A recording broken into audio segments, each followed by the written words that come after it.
여러분, 지갑 속 돈의 가치가 지금 이 순간에도 녹아내리고 있습니다. 원달러 환율 1484원 돌파, 외환 보유액 28년 만에 최대폭 감소, 그리고 64개국 통화가치 순위에서 대한민국이 뒤에서 5등을 기록했습니다.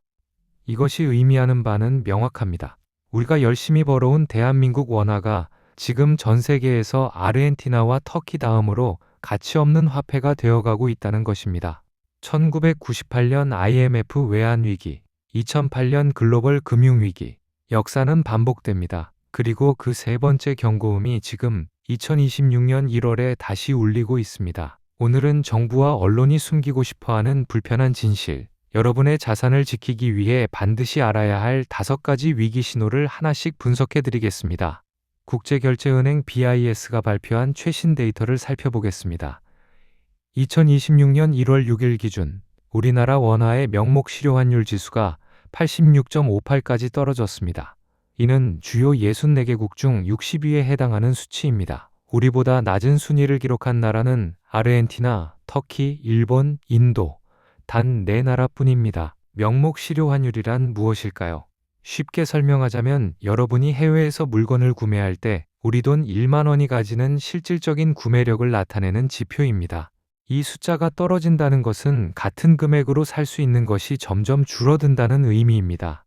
더욱 충격적인 사실은 역사적 비교입니다. 1998년 11월 IMF 외환위기 당시의 지수는 86.63이었습니다. 2009년 8월 글로벌 금융위기 당시에는 88.88이었습니다. 그리고 지금 2026년 1월의 지수는 86.58입니다. 놀랍게도 현재 상황이 IMF 외환위기 때보다 더 심각한 수준입니다. 같은 시기 미국 달러의 명목 실효 환율은 103.15로 고공행진 중이고 중국 위안화는 107.72로 강세를 보이고 있습니다.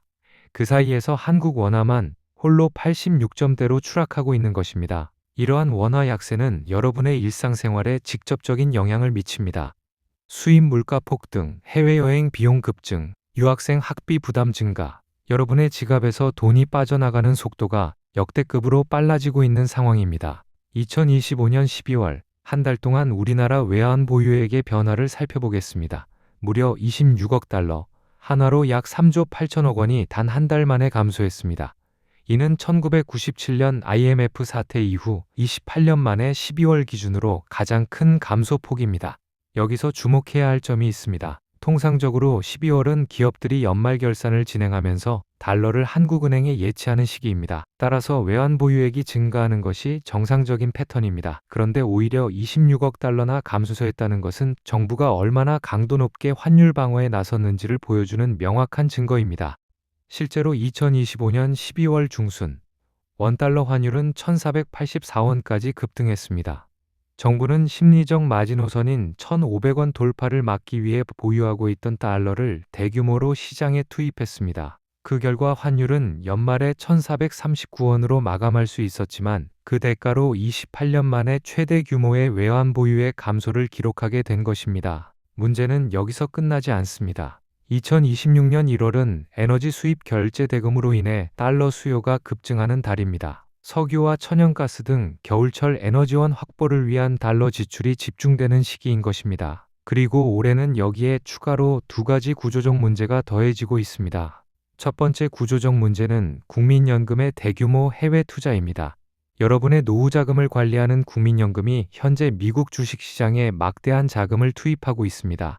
2025년 1분기부터 3분기까지 국민연금의 해외 주식 투자액은 245억 달러, 한화로 약 35조 원에 달합니다. 이는 2024년 같은 기간보다 92% 증가한 규모입니다. 2025년 9월 말 기준 국민연금이 보유한 전체 해외 자산은 798조 원으로 이는 우리나라 전체 외환 보유액 약 620조 원보다 많은 금액입니다. 여기서 핵심적인 모순이 발생합니다. 국민연금이 해외 투자를 위해서는 원화를 달러로 환전해야 합니다. 그런데 한국은행은 환율 상승을 막기 위해 달러를 시장에 공급하고 있는 상황입니다. 한쪽에서는 불을 끄고 있는데 다른 쪽에서는 기름을 붓고 있는 셈입니다. 실제로 한국은행은 최근 환율 상승 요인의 70%가 국민연금과 개인의 해외 투자 때문이라고 공식적으로 밝혔습니다.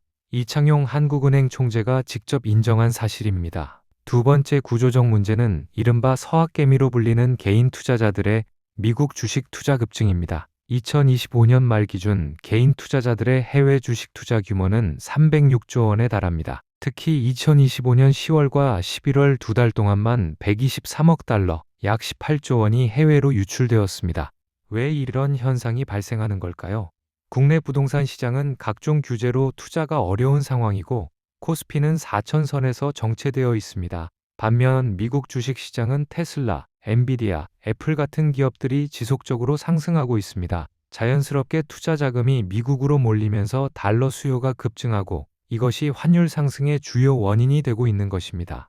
환율을 안정시키는 가장 효과적인 방법은 금리를 인상하는 것입니다.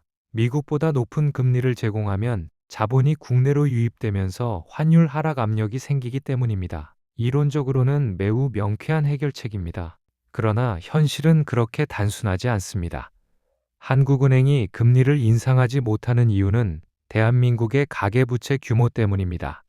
2025년 3분기 기준 우리나라 가계부채는 1968조 원에 달합니다. 만약 이 상황에서 금리를 인상한다면 어떤 일이 벌어질까요? 주택담보대출과 신용대출을 받은 수많은 가게가 이자 부담을 견디지 못하고 파산 위기에 내몰리게 됩니다. 자영업자들은 높아진 이자를 감당하지 못해 폐업하게 되고 부동산 시장은 급격히 냉각될 것입니다. 결국 경제 전반에 심각한 타격을 주게 되는 것입니다. 이창용 한국은행 총재는 최근 우리나라의 성장률에 대해 우려스러운 발언을 했습니다. 반도체 산업을 제외하면 대한민국의 성장률은 1.4%에 불과하다는 것입니다.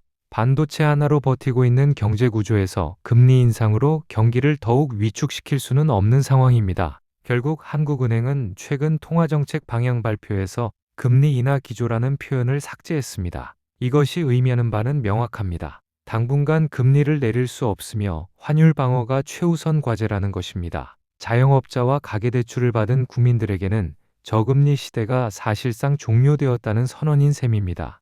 환율의 역사적 추이를 살펴보면 명확한 패턴이 보입니다. 2020년에는 1,100원대였던 환율이 2022년에는 1,200원대로 올랐습니다. 2024년에는 1,300원대를 기록했고 지금 2026년에는 1,450원에서 1,480원대 사이를 오가고 있습니다. 매년 약 100원씩 상승하는 추세가 지속되고 있는 것입니다. 많은 전문가들이 이제 1,400원대 환율이 뉴노멀, 즉 새로운 표준이 되었다고 분석하고 있습니다. 과거 1,200원대로 돌아가기는 사실상 불가능하다는 것이 중론입니다. 이러한 전망의 근거는 세 가지 구조적 요인에 있습니다. 첫째, 한국과 미국의 금리 차이는 현재 1.5%포인트에 달하며 이 격차가 좁혀질 가능성이 낮습니다. 둘째, 국민연금의 해외 투자는 2060년까지 3,600조 원 목표로 지속적으로 증가할 예정입니다. 셋째, 인구 고령화로 인한 국내 경제 성장 둔화로 해외 투자가 불가피한 상황입니다. 이 세 가지 구조적 요인이 근본적으로 변하지 않는 한 고환율 기조는 장기간 지속될 수밖에 없습니다. 그렇다면 이러한 환율 상승이 여러분의 일상생활에 구체적으로 어떤 영향을 미칠까요? 첫째, 수입 물가가 전반적으로 상승합니다. 휘발유와 경유 가격이 오르고 밀가루와 식용유 같은 식료품 가격도 인상됩니다. 수입 전자제품과 의류 가격도 동반 상승하게 됩니다. 둘째, 해외여행 비용이 급증합니다. 일본 여행 경비는 약 20% 증가했고 유럽 여행은 30% 이상 비용이 늘어났습니다. 미국 여행은 더욱 큰 부담이 되고 있습니다. 셋째, 유학생과 그 가족들의 경제적 부담이 가중됩니다. 연간 학비 5만 달러를 기준으로 계산하면 작년에는 약 6,500만 원이었지만 올해는 7,400만 원으로 증가했습니다. 넷째, 해외 직구로 구매하던 제품들의 가격이 모두 상승합니다. 아마존이나 알리익스프레스에서 구매하던 모든 상품의 실질 가격이 올라가는 것입니다. 이러한 위기 상황에서 개인이 취할 수 있는 구체적인 대응 전략을 알려드리겠습니다. 전략 첫 번째, 달러 자산을 일부 보유하십시오. 달러 예금이나 달러 ETF를 활용하여 전체 자산의 10%에서 20% 정도를 달러로 보유하는 것이 좋습니다. 환율이 1,450원대일 때 분할 매수하는 방식을 추천합니다. 전략 두 번째, 수출기업 주식에 주목하십시오. 환율이 상승하면 수출기업의 수익성이 개선됩니다. 반도체, 자동차, 조선산업 등 주요 수출 산업의 우량 기업들을 관심 있게 지켜보시기 바랍니다. 전략 세 번째, 불필요한 해외 지출을 줄이십시오.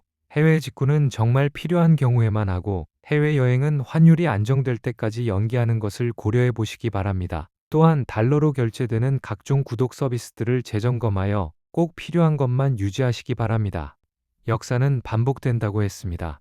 1997년 우리는 IMF 외환위기를 겪었고 2008년에는 글로벌 금융위기를 경험했습니다. 그리고 지금 2026년 세 번째 경고음이 울리고 있습니다. 정부는 상황이 관리 가능하다고 말하지만 객관적인 지표들은 다른 이야기를 하고 있습니다.